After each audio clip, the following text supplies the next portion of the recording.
nós estamos expondo as 7 cartas do Apocalipse, 7 cartas das 7 igrejas do Apocalipse, e essa já é a terceira mensagem, carta à igreja em Pérgamo, ok? Só para dar uma introdução sobre esse texto antes da gente ler, a próprio livro de Apocalipse, a gente talvez esquece dessa informação, mas o livro de Apocalipse ele foi escrito para essas 7 igrejas.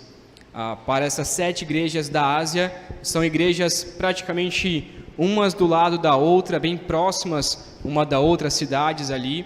São cidades reais, são igrejas reais que realmente existiram, mas hoje, infelizmente, o evangelho ali na Ásia, ele se concentra em cada cidade, menos de 1% de cristãos nessas cidades. São igrejas que existiram, as cartas foram mandadas para essas igrejas, então o estudo que a gente tem aqui é não só para elas, mas também aplicado a nós, aplicado ao nosso cotidiano, aplicado à nossa rotina, à nossa igreja. E eu acredito que toda igreja, ela tem um pouco dessas igrejas. É por isso que nós temos estudado para que a nossa igreja, ela se torne uma igreja saudável a cada dia mais.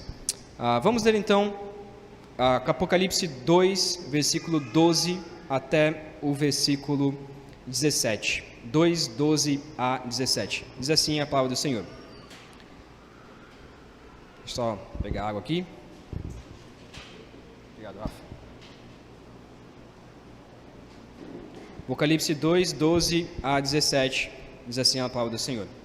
Ao anjo da igreja em Pérgamo escreva: estas coisas diz aquele que tem a espada afiada de 2 gumes.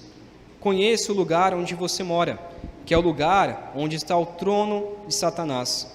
Sei que você conserva o meu nome e não negou a fé que tem em mim, mesmo nos dias de Antipas, minha testemunha, meu fiel, que foi morto na cidade de vocês, aí onde Satanás habita. Tenho, porém, contra você algumas coisas.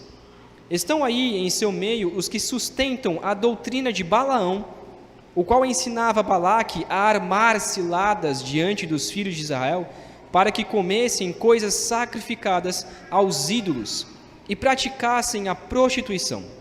Além disso, estão também aí em seu meio os que seguem a doutrina dos nicolaítas. Portanto, arrependa-se, senão irei até aí sem demora e lutarei contra eles com a espada da minha boca.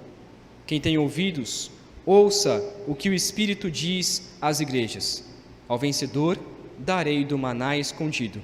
Também lhe darei uma pedrinha branca, e sobre essa pedrinha um novo nome escrito, o qual ninguém conhece, exceto aquele que o recebe. Amém? Vamos orar? Pai, te pedimos que a Tua palavra, ela realmente alcance nossos corações essa noite. Que possamos ser transformados.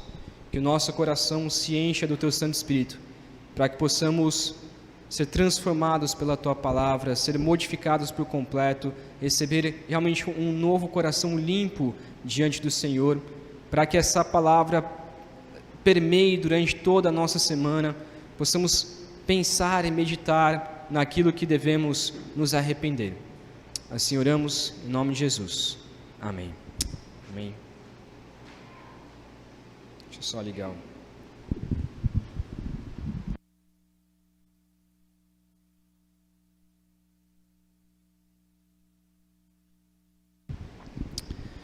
Imagine se um parente seu descobre um câncer.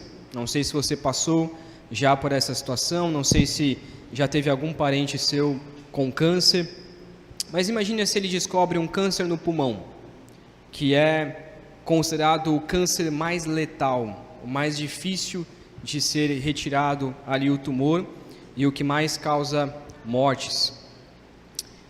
Ele passa por todo tipo de tratamento médico para a retirada desse câncer, desse tumor maligno, e por um milagre de Deus, ele é curado. Os médicos conseguem concluir toda a cirurgia, uma cirurgia muito difícil, e retirar todo aquele tumor do pulmão. No entanto, passa alguns dias e o seu parente morre. Ninguém consegue entender o motivo da morte, sendo que o médico tinha dito que tinha retirado todo aquele tumor maligno de dentro. Ninguém consegue entender, todo mundo fica sem entender o porquê de uma morte tão drástica e de repente, sendo que ele morreu de câncer e o médico diz que tinha tirado todo o câncer. Mas passa alguns meses, o médico percebe que errou, o médico percebe que mentiu, e passa alguns meses, ele chega à família e admite: olha, a verdade é que no meio da cirurgia eu estava com preguiça de tirar todo o câncer e eu deixei alguns resquícios. Essa é a verdade, me perdoem. Essa família provavelmente vai ficar com muita raiva desse médico, provavelmente processar, colocar na justiça, e se a justiça for boa, esse médico vai ser preso, acusado de assassinato, por não ter retirado todo o câncer, sendo que ele disse que tinha retirado todo o câncer. A gente sabe que no nosso Brasil isso acontece direto, em muitos lugares, e infelizmente isso acontece, por negligência dos médicos. A omissão, ela é tão prejudicial quanto fazer errado. Às vezes a gente considera que a omissão, não, tudo bem, eu omiti esses fatos, mas tudo bem. Mas omitir fatos também é pecado. O médico omitiu o fato de ter tirado todo o câncer, de não ter tirado todo o câncer. E isso causou a morte de uma pessoa, a revolta de uma família, processo, a prisão dele próprio. Se a justiça fosse boa, ele provavelmente seria preso. Ele emitiu essas informações devidas e não fez o trabalho necessário. A igreja que nós vamos estudar é exatamente como este médico. A igreja, ela tinha o dever de tirar todo o câncer, mas ela foi omissa e não retirou por completo. Ela não fez o trabalho necessário de retirar todo o tumor maligno. E o papel de Deus aqui é trazer a justiça sobre essa igreja que não tirou todo o câncer. O Senhor poderoso acusa a igreja omissa e intervém na luta contra as doutrinas de Satanás. Essa é a mensagem de hoje. O Senhor poderoso acusa a igreja omissa e intervém na luta contra as doutrinas de Satanás.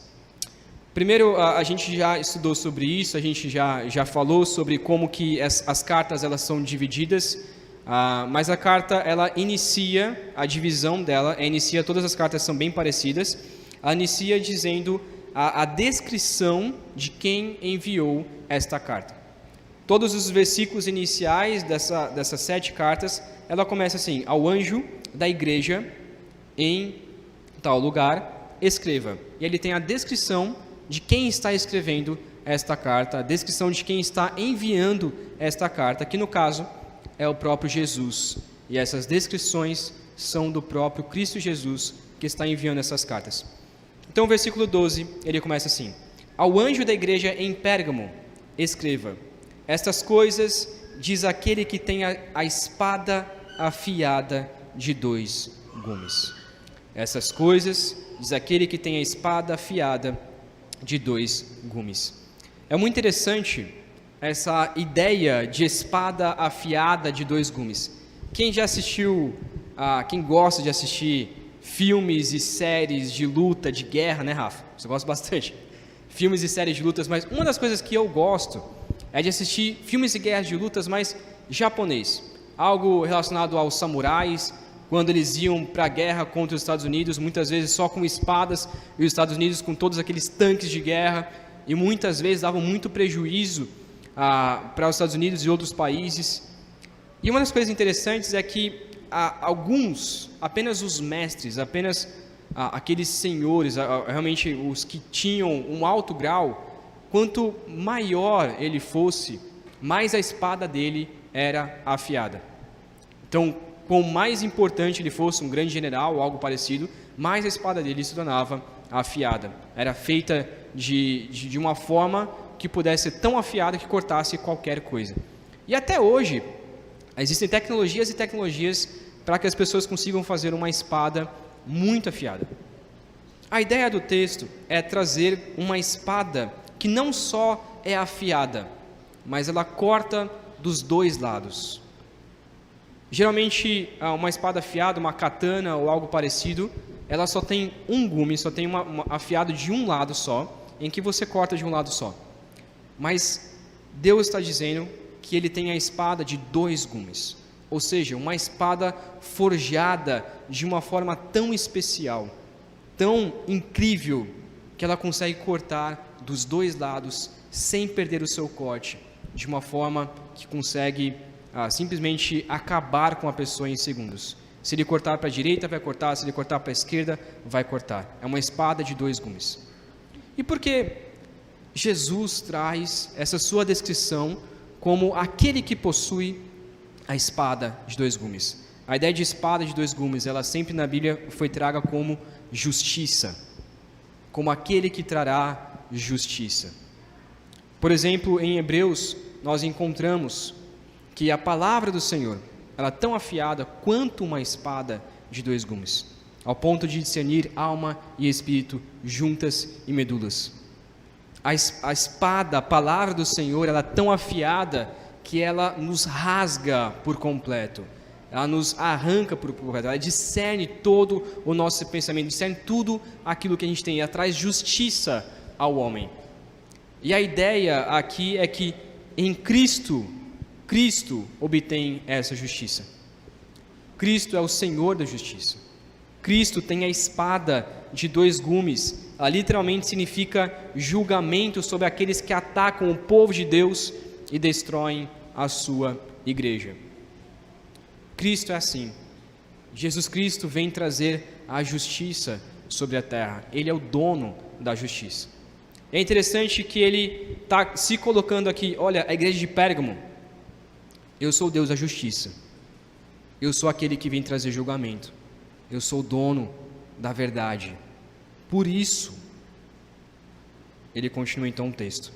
Primeiro, como já é de costume, ele faz um elogio a esta igreja. E de fato esse elogio é um elogio muito bom. Olha o que diz, versículo 13. Eu conheço o lugar onde você mora, que é o lugar onde está o trono de Satanás.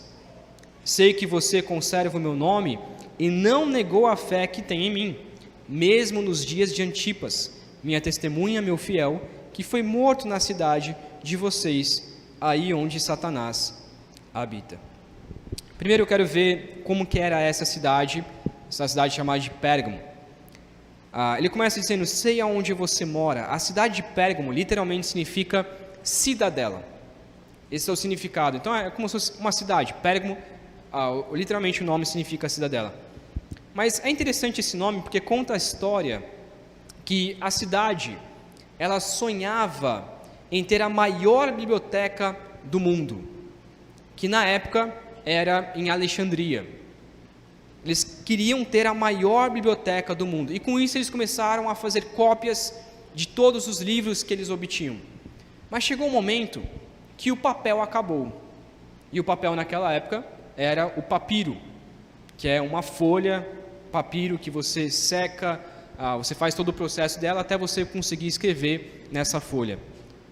E essa folha simplesmente acabou, não tinha mais como eles copiarem todos os livros para fazer as suas bibliotecas. Então o que eles fizeram? Bom, vamos comprar do país, do local aonde se vende papiro. E aonde era? No Egito. Só que era no Egito que tinha uma biblioteca. E o que o Egito fez? Bom, não vamos vender mais para Pérgamo, porque nós temos a maior biblioteca em Alexandria. Eles não venderam mais papiro para a cidade de Pérgamo. O que Pérgamo fez? Bom, já que eles não querem vender papel para a gente, vamos criar o nosso papel.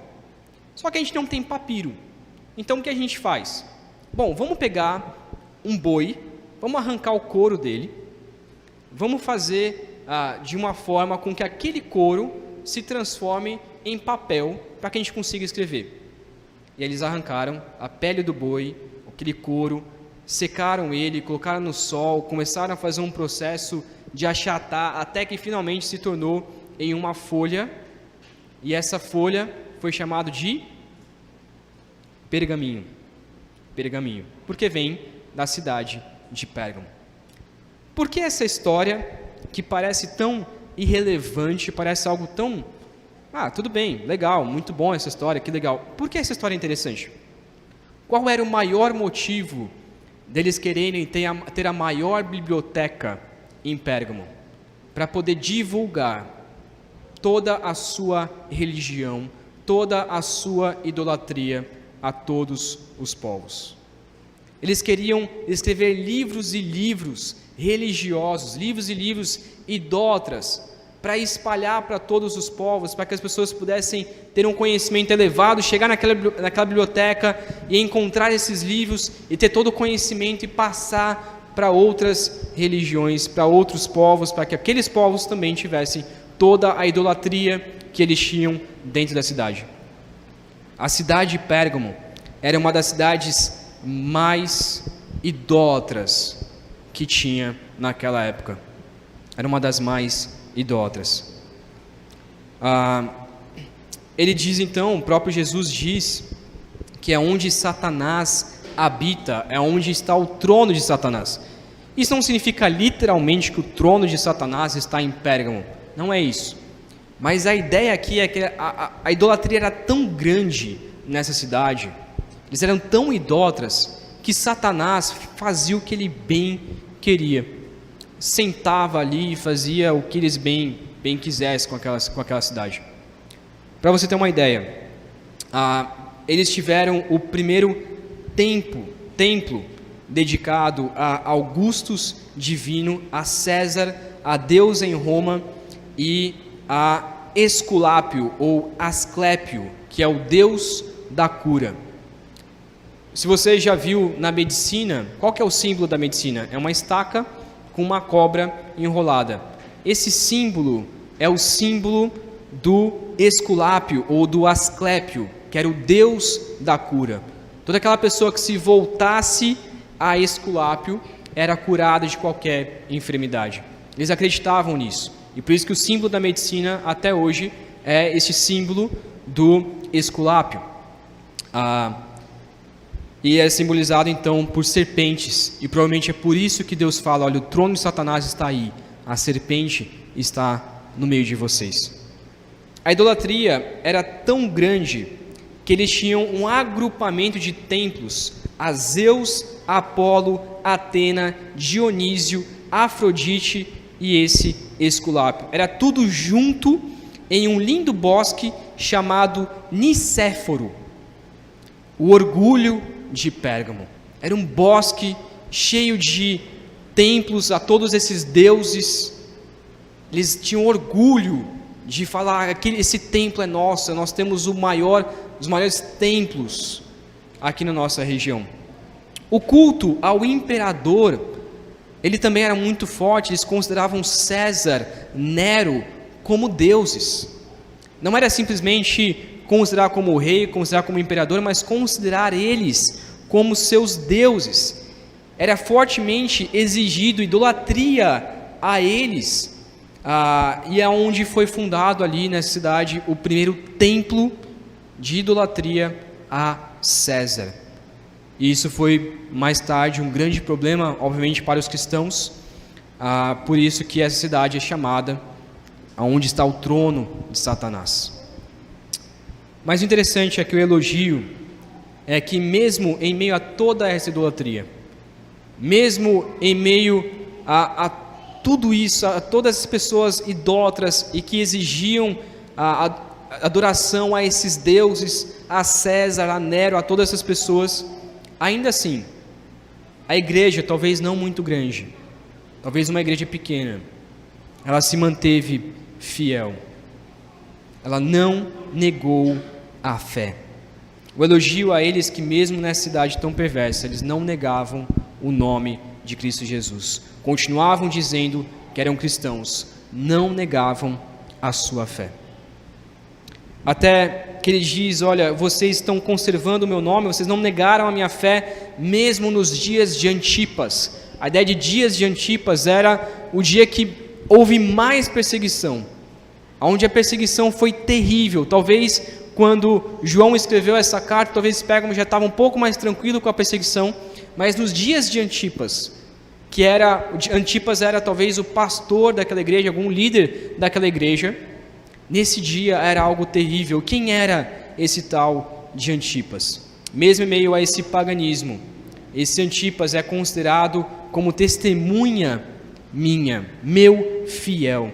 Nós não sabemos direito quem é esse nome, em nenhuma outra parte da Bíblia aparece esse nome, mas a tradição, ela conta a história que devido a essa perseguição, ele começou a pregar na praça, dizendo que para eles se arrependerem das suas idolatrias, para eles voltarem, para eles na verdade irem até Cristo Jesus, se arrependerem dos seus pecados, irem até Cristo Jesus. A tradição diz que ele foi preso e quando liberto, devido à sua firmeza na fé, continuou professando o nome de Cristo na praça.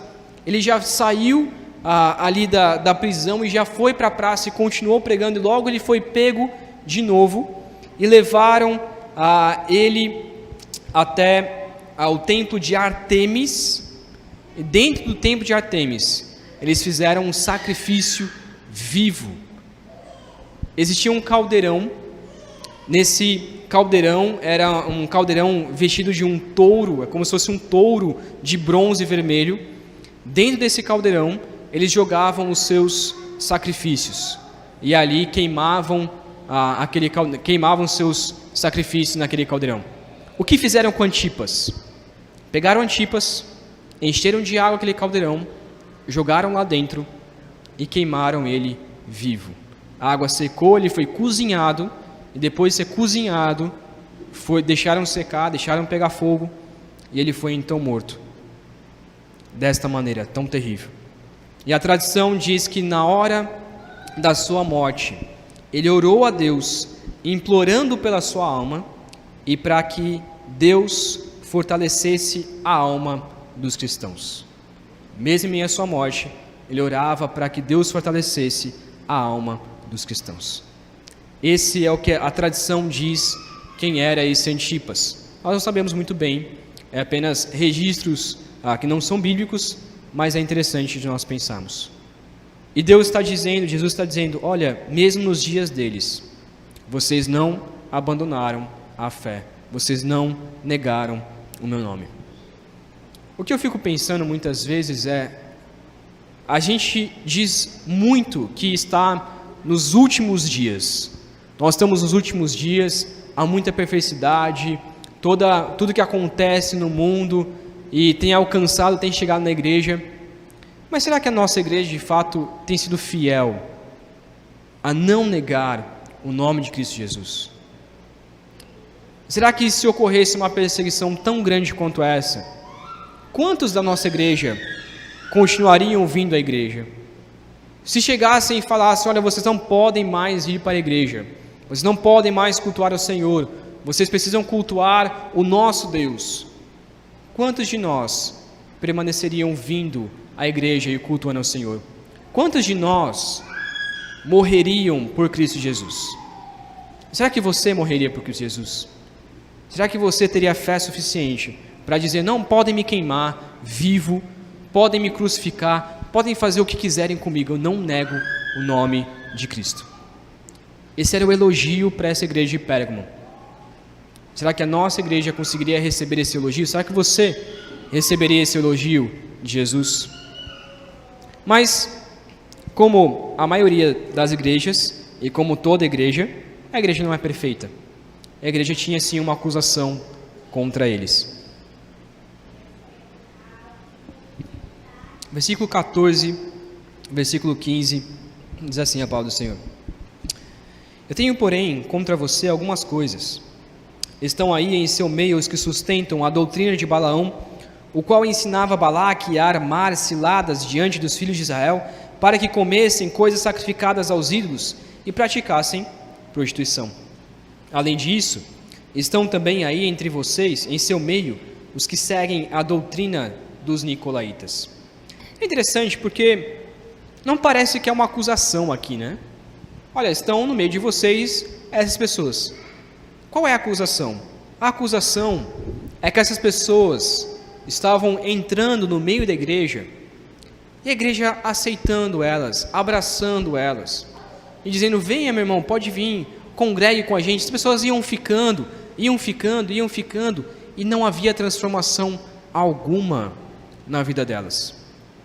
Era uma igreja talvez muito amável, que abraçava as pessoas e queria que as pessoas estivessem no seu meio, mas era uma igreja que não confrontava o pecado, não confrontava falsos ensinos. Totalmente diferente da igreja de Éfeso. Como a gente já viu, a igreja de Éfeso, ela simplesmente acabou com qualquer doutrina falsa, com qualquer falso profeta. Mas eles não tinham amor. Eles não tinham amor por Cristo Jesus. A igreja de Pérgamo parece que é ao contrário. Eles tinham amor por Cristo Jesus. Eles não negavam o nome de Cristo Jesus, mas não estavam lutando contra a falsa doutrina. Não estavam lutando contra os falsos mestres. Apesar de elas sofrer perseguição, pessoas terem morrido por causa do evangelho, eles estavam aceitando pessoas em seu meio que seguiam doutrinas totalmente erradas e não havia transformação, não havia confrontação a elas. Quem eram essas pessoas? Primeiro, ele fala sobre aqueles que seguem a doutrina de Balaão. O que é a doutrina de Balaão? Eu confesso que eu tinha lido, né, Números, a história de Balaão está em Números 25 em diante, e quando você lê Números 25 em diante, você fica assim: mas qual é o pecado de Balaão? O que Balaão faz? Balaque, o rei de Moabe, ele chama Balaão, que era um profeta daquela época, ele chama Balaão e diz: olha, vamos até em cima do monte, e você vai olhar para Israel, e você vai amaldiçoar Israel. Então Balaão, tudo isso em troca de dinheiro. No começo parece que Balaão quer aceitar, mas Deus fala a Balaão: não vai. Tudo bem, então não vou. E aí chega de novo a proposta: olha, em troca de dinheiro, amaldiçoa Israel. E aí Balaão ora ao Senhor, e o Senhor fala: vai. Aí tem a parte confusa da jumenta de Balaão, onde a jumenta fala, depois você pode pesquisar sobre isso, não vamos entrar nesse detalhe, mas até que finalmente o Senhor diz: não, pode ir. Mas chegando lá em cima, no alto do monte, a hora que Balaão vai abrir a sua boca para profetizar maldição contra Israel, só sai bênçãos. E sai maldição contra o rei, contra Balaque, e maldição contra si mesmo. Ele abre a boca, sai a palavra do Senhor, e então Deus abençoa o seu próprio povo, ao invés de amaldiçoar. E a história acaba por aí. Só que em Números 31, nós vemos, se você quiser abrir, Números 31, versículo 16, nós vemos que essa história ela não termina por aí. Balaão, talvez contra a sua vontade, que professa essas palavras em favor de Israel, mas Balaão, como ele não poderia amaldiçoar Israel, parece que ele usa de uma estratégia diferente. Olha que interessante.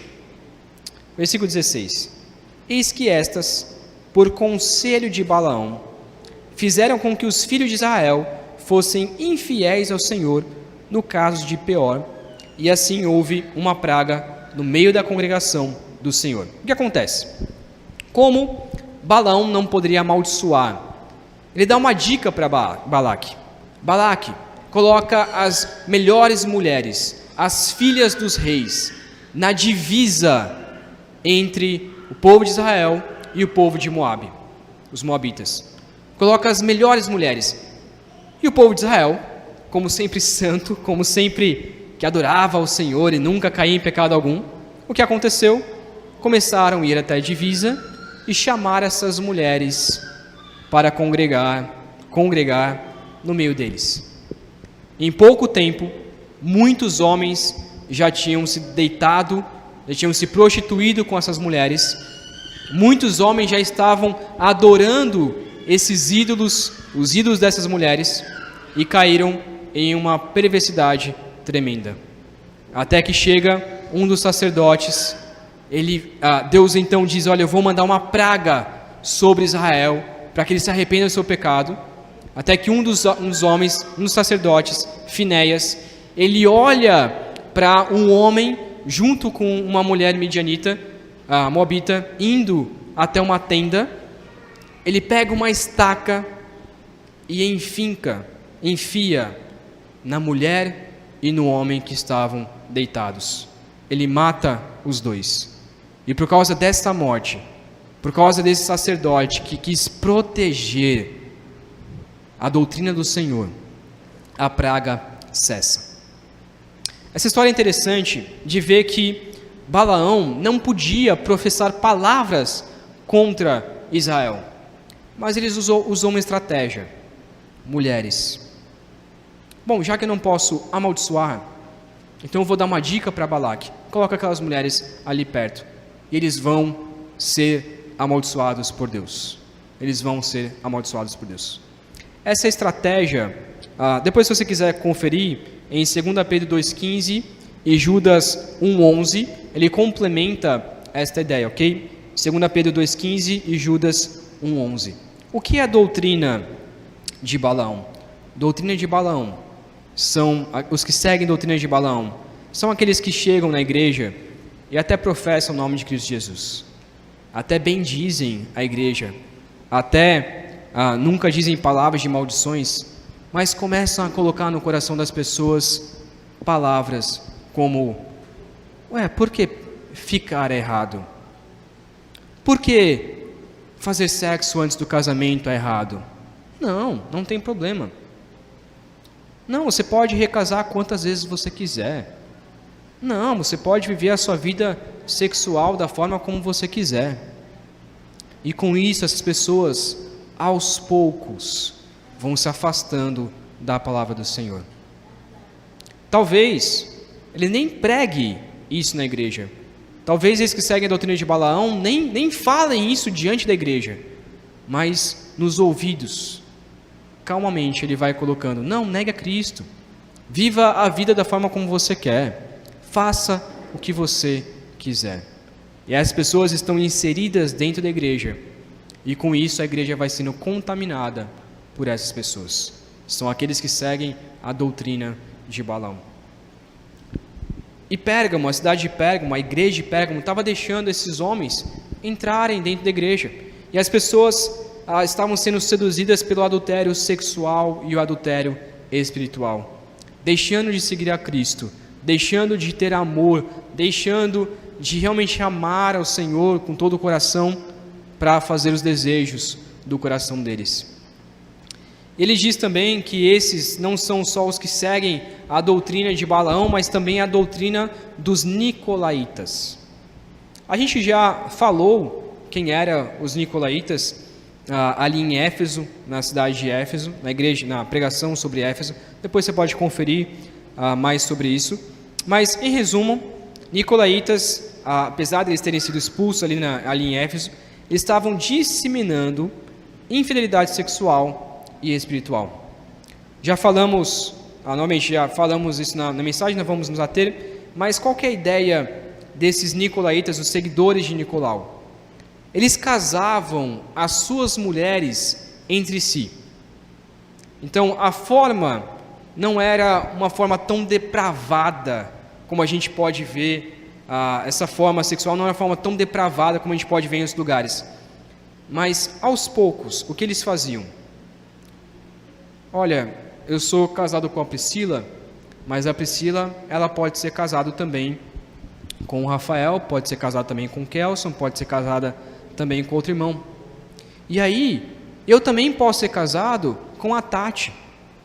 também posso ser casado com outras mulheres e tudo bem. E a gente vai trocando as nossas mulheres e está tudo certo. Essa era a forma dos nicolaítas, da depravação dos nicolaítas. Conta a tradição que o próprio Nicolau entregou a sua mulher para se casar com mais 3 homens.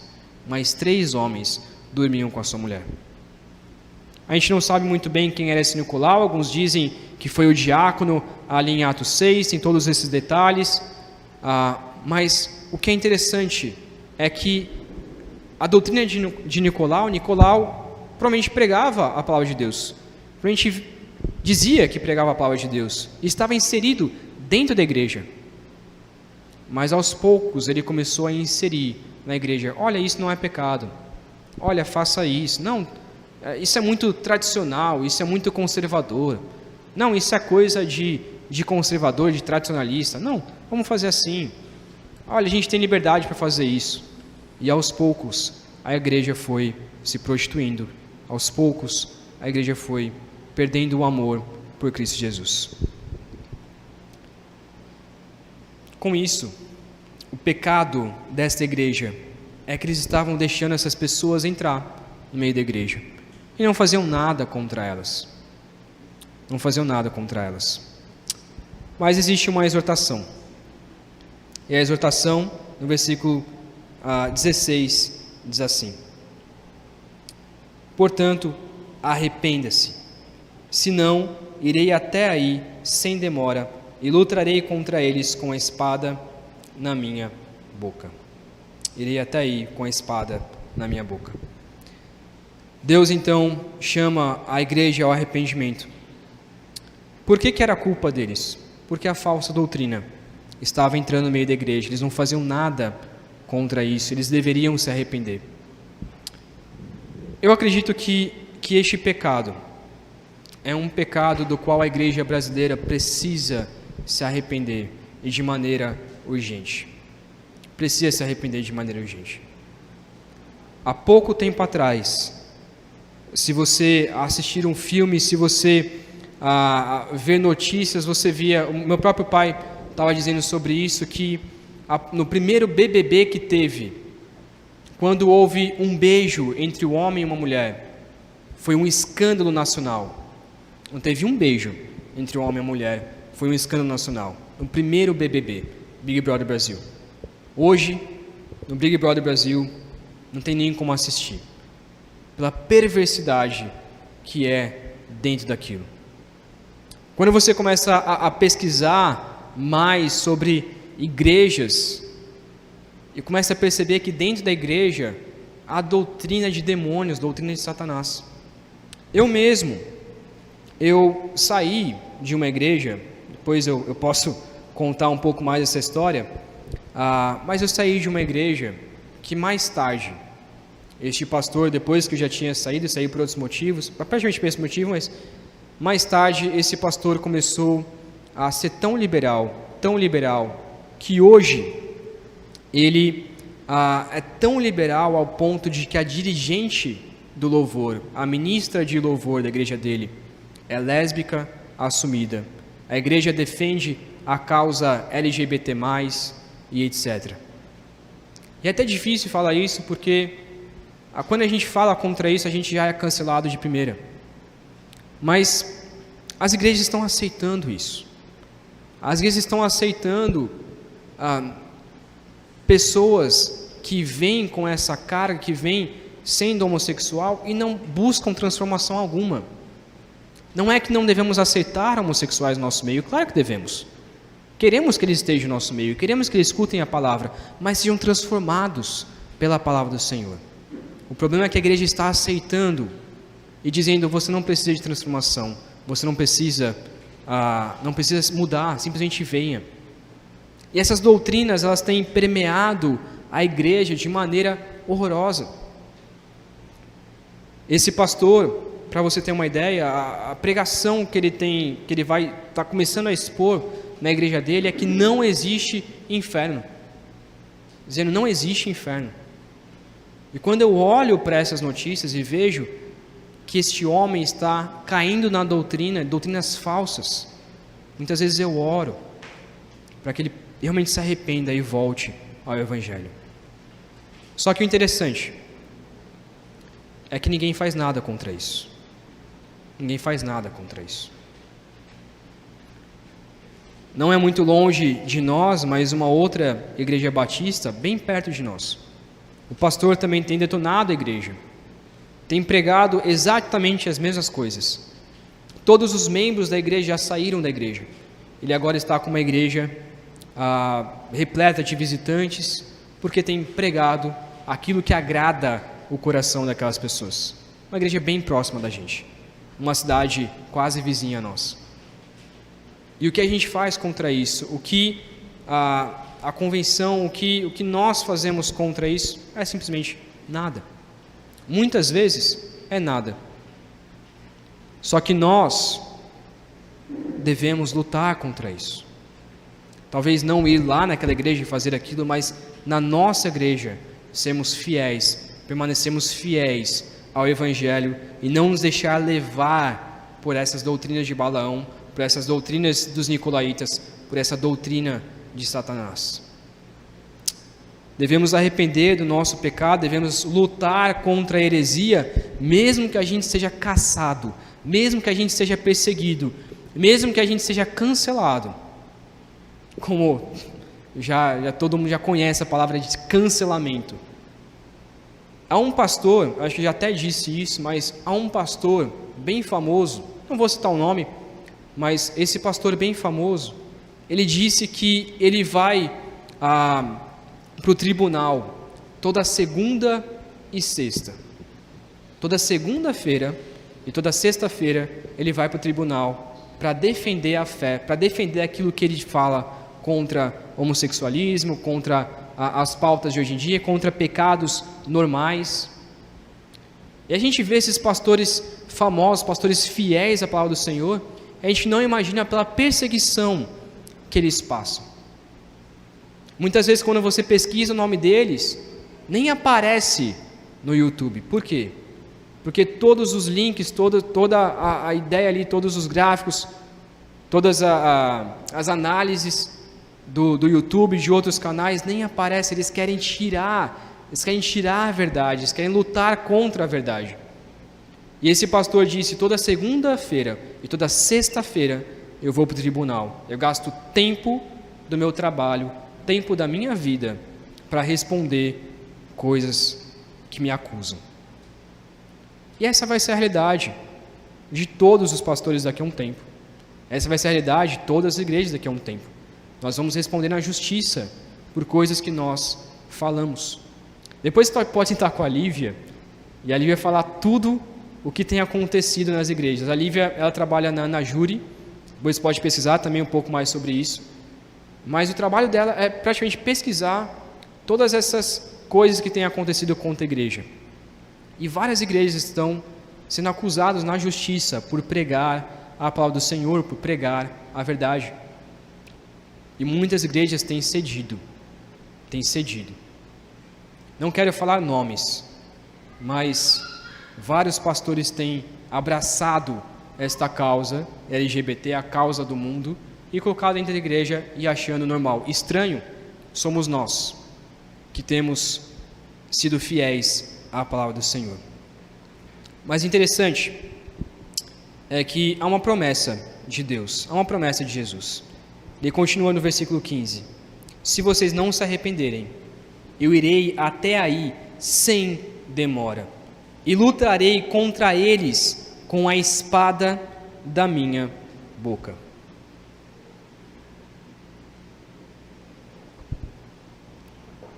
A igreja, ela pode aceitar qualquer tipo de doutrina, mas uma coisa é certa: ela não vai se safar diante de Deus, ela não vai se livrar diante de Deus. Jesus vem com justiça, Jesus tem a espada de dois gumes. A gente pode achar lindo, maravilhoso seguir essas doutrinas, mas Deus trará justiça para igrejas assim. Em 1 Coríntios 11, 30 a 32, Deus diz que disciplina até aqueles que tomam a ceia indevidamente. Até aqueles que tomam a ceia indevidamente. E por isso, há muitos que ficam doentes e até morrem. No começo de Atos, nós já vemos a história de Ananias e Safira. Um casal que deu a sua oferta, mentiu ao Espírito Santo dando a sua oferta, e com isso foram mortos diante de Pedro. A gente olha para essas histórias e fala, não, isso não vai acontecer com a gente. Isso nunca vai acontecer com a gente. Deus não traz maldição àqueles que seguem essas doutrinas.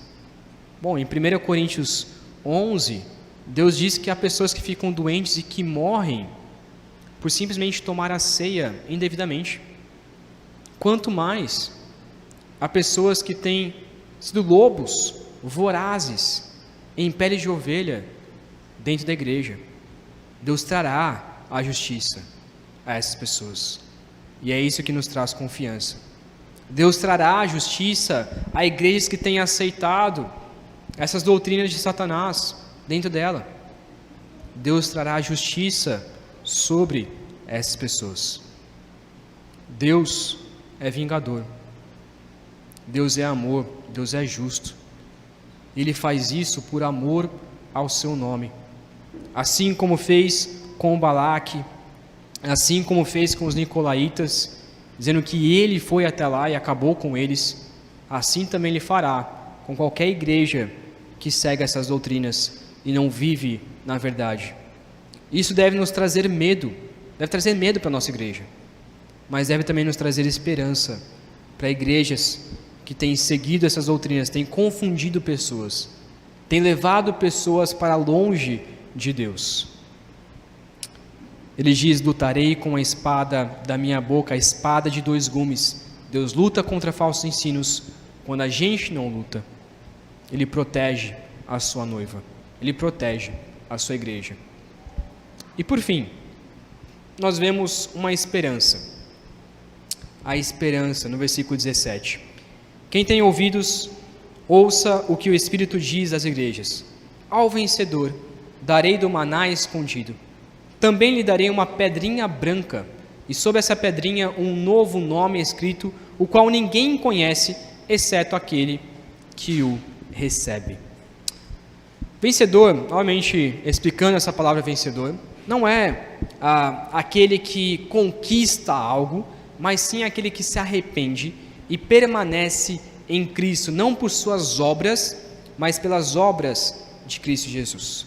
Vencedor é todo aquele, como diz Romanos, que nós somos mais do que vencedores, por ter sido predestinados e salvos por Cristo Jesus. Vencedor é aquele que não se orgulha por ser vencedor, até porque vencedor é aquele que se humilha diante de Deus. Ele traz então que o vencedor, ele vai comer, Deus vai dar a ele o maná escondido. Maná, pois você pode pesquisar em Êxodo, ele foi um pão que Deus deu todos os dias no deserto.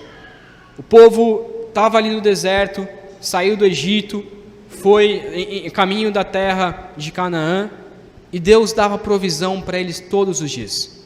Todos os dias caía então aquela farinha, aqueles pedaços onde eles podiam assar e fazer o maná. Maná, literalmente o nome significa o que é isso? Literalmente é esse nome, porque era um pão meio estranho, meio diferente, mas Deus alimentava aquele povo todos os dias com pão. E maná, a ideia de maná, literalmente significa provisão de Deus, bênção de Deus. Todas as nossas bênçãos que nós recebemos, nós podemos dizer, é provisão, é bênção, é maná do Senhor. E a ideia de maná, de que Cristo irá prover o necessário de forma especial a cada vencedor. Seja aqui, a gente não sabe se a ideia é de provisão aqui na terra ou de provisão no céu, no sentido de que seremos abençoados eternamente pelo Senhor no céu. A ideia de escondido é porque é algo incerto, mas pode também significar algo espiritual. Algumas versões dizem isso, o maná espiritual, o maná especial, o maná secreto, oculto, ou também o maná guardado, no sentido de que Deus está guardando este maná, para que quando chegarmos ao céu, Ele dar este maná para comermos na sua mesa, para ceiarmos junto com Ele na ceia. Então nós não sabemos muito bem o que é esse maná, mas literalmente Deus dará provisão, dará a sua bênção necessária, uma bênção especial a todo aquele que vai comer futuramente na ceia do Senhor. E a ideia de pedrinha branca, talvez seja algo meio confuso. Pedrinha branca, que negócio é esse? Nunca ouvi falar, mas faz sentido para eles. Historicamente, essa pedrinha branca era dada aos vitoriosos nos Jogos Olímpicos. Então, quando alguém vencia, alguém conquistava ali algum jogo olímpico, era-se dado uma pedra, e nessa pedra escrevia o nome daquele vencedor.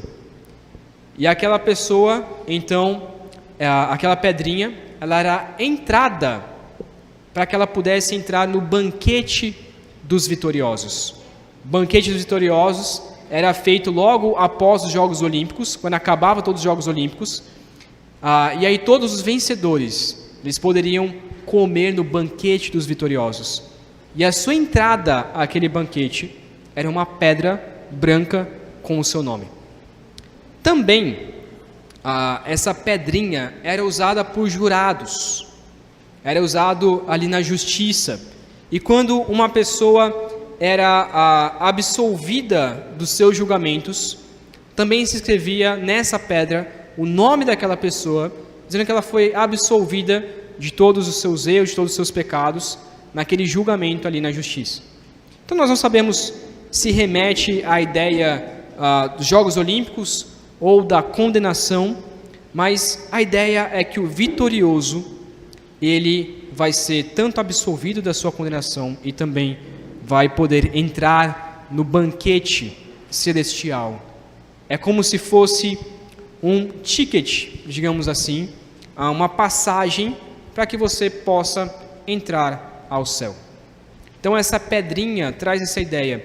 Eu vou dar a passagem para que vocês possam entrar com o nome escrito de vocês, para que quando vocês chegarem ao céu, vocês não sejam envergonhados diante de Deus, mas vocês possam entrar no banquete celestial e comer então o maná escondido. Mas no último versículo também diz que nessa pedrinha há um novo nome escrito. Não o seu nome, mas talvez um novo nome escrito. Há muitos que acreditam que de fato nós teremos um novo nome no céu. Então, aqui na terra eu me chamo Samuel, mas quando eu chegar no céu, eu vou ter um novo nome. E tudo bem, tem gente que acredita assim e aceito acreditar assim. Mas eu acredito que a ideia de novo nome não é literalmente um novo nome, mas sim uma nova identidade, uma identidade de santo diante do Senhor. Meu nome aqui na terra, eu sou considerado como pecador, apesar de ser justificado por Cristo Jesus, mas ainda não sou completamente santo.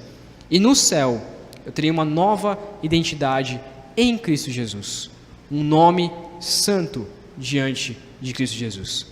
Até alguns outros que, por causa disso, acreditam que nós nem lembraremos aquilo que nós vivemos aqui na terra, mas eu acredito que não. Eu acredito que lembraremos completamente tudo aquilo que nós vivemos aqui na terra. E não choraremos, mas pelo contrário, glorificaremos ao Senhor, porque vivemos aqui na terra para a glória do Senhor. Então, a ideia de novo nome escrito, ele pode significar essas duas coisas. É literalmente um novo nome ou uma nova identidade em Cristo Jesus. E o versículo termina que este novo nome escrito ao qual ninguém conhece, a não ser aquele que o recebe, que é o próprio Cristo Jesus. É o próprio Cristo Jesus que vai nos receber ao céu e vai nos trazer então este novo nome em Cristo Jesus. Vai receber esse ticket das nossas mãos, a pedrinha branca, escreverá um novo nome e poderá dizer: você pode entrar agora no céu. Quero então concluir a mensagem voltando para lembrar tudo aquilo que nós estudamos hoje. Qual a descrição de Jesus? Jesus é apresentado como aquele que traz o julgamento contra o mundo e que obtém a espada de dois gumes, que obtém a justiça. Como que era a cidade de Pérgamo? Idólatra ao extremo, tendo até o trono de Satanás nela. Qual é o pecado da igreja? Deixaram que as falsas doutrinas entrarem no meio deles. Qual é a exortação? Arrependam-se e lutem contra essas doutrinas falsas. Qual é a esperança? Ao vencedor, Deus dará o prêmio para a entrada da vida eterna. O Senhor Poderoso acusa a igreja omissa e intervém na luta contra a doutrina de Satanás. A nossa igreja, ela precisa entender que nós somos canais de bênção a todas as pessoas, mas também somos canal de justiça de Deus na terra. Nós somos chamados a pregar a verdade de Deus, e a verdade de Deus, é mais cortante que uma espada de dois gumes. A verdade dói, a verdade fere corações de pecadores, mas a verdade salva e liberta o coração do pecado. Não é fácil anunciar o Evangelho. A cada dia mais, e eu acredito que o Rafael compartilha da mesmo sentimento, a cada dia mais a gente tem que policiar aquilo que a gente fala, para não sermos simplesmente cancelados. Mas devemos pregar a verdade, devemos anunciar o Evangelho, devemos falar aquilo que a Bíblia realmente está dizendo. Não é fácil anunciar o Evangelho, pois nós sofremos muitas acusações e sofreremos muita perseguição por causa disso, mas não podemos ser omissos. Nosso papel é tirar o câncer das pessoas, e se nós só tirarmos a metade, não vai adiantar de nada. Nós não podemos pregar o Evangelho pela metade, nós devemos pregar o Evangelho todo. Devemos pregar todo o Evangelho do começo ao fim. Devemos pregar em todas as áreas e dizer: isto é pecado, se arrependa do seu pecado. Isto é pecado, se arrependa e volte a Cristo Jesus. Não vai ser fácil. Cada dia mais que eu vejo, vai ficar mais difícil pregarmos o Evangelho. Mas que nós possamos ser fiéis à verdade. A verdade dói, mas liberta. Vamos orar?